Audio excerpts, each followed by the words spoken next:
आज जननायक श्री कर्पूरी ठाकुर जी की जयंती है। इस दुनिया से कर्पूरी जी को गए काफ़ी लंबा अरसा हो गया है, लेकिन मैं महसूस करता हूँ कि उनके जाने के बाद से ही बिहार में सत्ता पक्ष और विपक्ष दोनों कहीं दिखाई नहीं पड़ता है। यह दुनिया चल रही है, सूर्यास्त भी हो रहा है, सूर्योदय भी हो रहा है, लेकिन राज्य की जो सरकार है वो कहीं दिखती नहीं है और उसके मुकाबले में जो प्रतिपक्ष होना चाहिए था वह भी नहीं दिखता है। जबकि बिहार में सत्ता पक्ष के जो मुखिया हैं श्री नीतीश कुमार जी कर्पूरी ठाकुर जी के नेतृत्व में काम कर चुके हैं, एमएलए रह चुके हैं उनकी पार्टी से। और दूसरी जो सबसे बड़ी पार्टी है विधानसभा में संख्या बल से भी वैसे भी प्रतिपक्ष में है, राष्ट्रीय जनता दल, तो उसके संस्थापक राष्ट्रीय अध्यक्ष श्री लालू प्रसाद यादव जी भी कर्पूरी जी के नेतृत्व में काम कर चुके हैं, एमएलए रह चुके हैं। लेकिन कर्पूरी ठाकुर जी के जो मूल्य और आदर्श रहे हैं वह कहीं दिखाई नहीं दे रहा है, हमको याद है कि मैं बहुत कम उम्र में युवा लोकदल का जिलाध्यक्ष हो गया था और हमारे ज़िले में एक नरसंहार की घटना घटी थी दरमिया। अवध सिंह जी जो मगध प्रमंडल के बड़े नेता थे, समाजवादी आंदोलन के, गोह टेकारी से विधायक भी रह चुके थे। अवध सिंह, मैं, अक्षय पासवान जी, देवनारायण यादव, ये सभी लोग हम लोग गए थे दरमिया गांव में। तो जब हम लोग लौट रहे थे तो जानकारी मिली कि कर्पूरी ठाकुर जी आ रहे हैं। कर्पूरी जी आए, मालूम हुआ कि उनकी गाड़ी रास्ते में ख़राब हो गई थी और एक ट्रक रुकवा के वो आ गए थे। नेता विरोधी दल थे। उसके पहले दो बार मुख्यमंत्री, उसके पहले एक बार उप मुख्यमंत्री रह चुके थे। बावजूद उनके पास कोई निजी गाड़ी नहीं थी।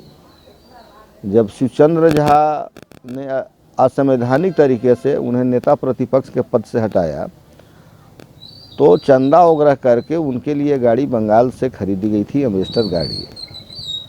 आज तो लोग चलते हैं तो काफिला चलता है, 100 गाड़ियों का काफिला होता है कम से कम, चाहे वो नेता प्रतिपक्ष जा रहे हों या मुख्यमंत्री जा रहे हों। नीतीश कुमार जी तो जहाँ जाते हैं वहाँ छावनी में तब्दील हो जाता है।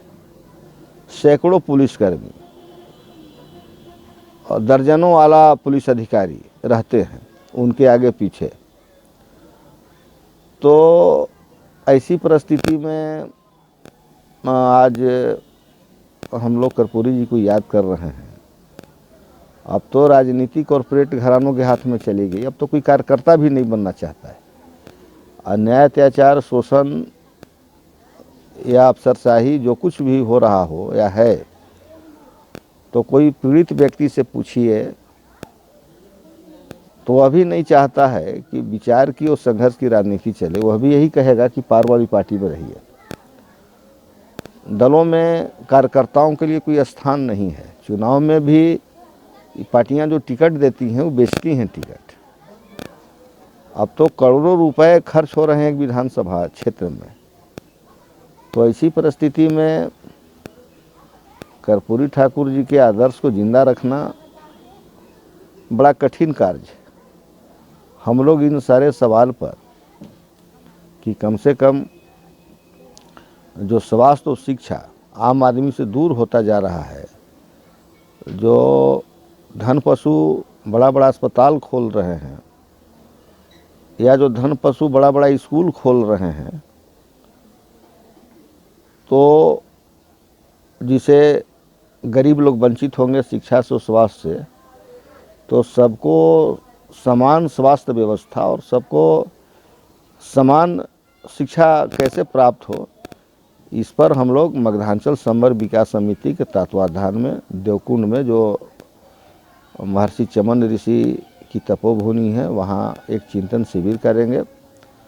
और जो चुनाव की स्थिति है कि कैसे भी किसी भी जाति धर्म का आदमी चुनाव लड़े और वो मुकाबला कर सके,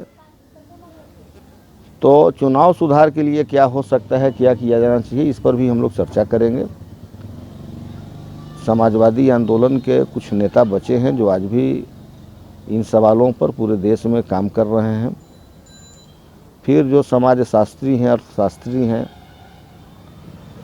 फिर जो आज भी कुछ ईमानदार पत्रकार बचे हैं जो कुछ लिख पढ़ रहे हैं, वैसे लोगों को आमंत्रित करेंगे, चर्चा कराएंगे और उस चर्चा के बाद जो निष्कर्ष निकलेंगे उस पर हम लोग 2-4 जिला चुन के सघन रूप से अभियान चलाएंगे ताकि कर्पूरी ठाकुर जी की विरासत को बचाया जा सके। बड़ा दुर्भाग्य है कि कर्पूरी ठाकुर जी जैसे महामानव को नीतीश कुमार जी ने अत्यंत पिछड़ा का नेता बना दिया। जनता दल यूनाइटेड जो उनकी स्मृति में कार्यक्रम करता है वो अत्यंत पिछड़ा वर्ग प्रकोष्ठ है, उनकी पार्टी में शो करता है। जनता दल यूनाइटेड नहीं, यानी कर्पूरी ठाकुर अत्यंत पिछड़ा थे। उनके नाव पर अत्यंत पिछड़ों का वोट मिले या नीतीश कुमार को रहनुमा मान लें, यह सब काम पिछले कई वर्षों से नीतीश कुमार कर रहे हैं। कर्पूरी ठाकुर समाजवादी आंदोलन के बड़े नेता थे, जयप्रकाश नारायण जी के अत्यंत करीबी थे। जब उनको भूदान में गए तब वो डॉक्टर लोहिया की पार्टी में शामिल हुए और निरंतर उन सिद्धांतों को उन्होंने अपने जीवन में आत्मसात किया।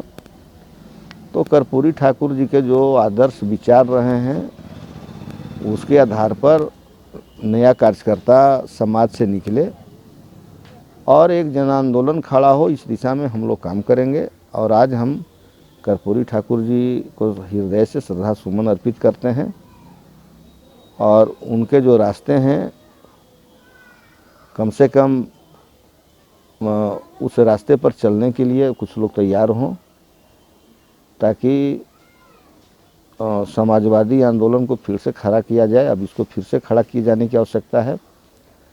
आज तो समाजवादी आंदोलन पूरे देश में समाप्त है, अब तो यह परिवारवाद और भ्रष्टाचार में तब्दील हो गया है।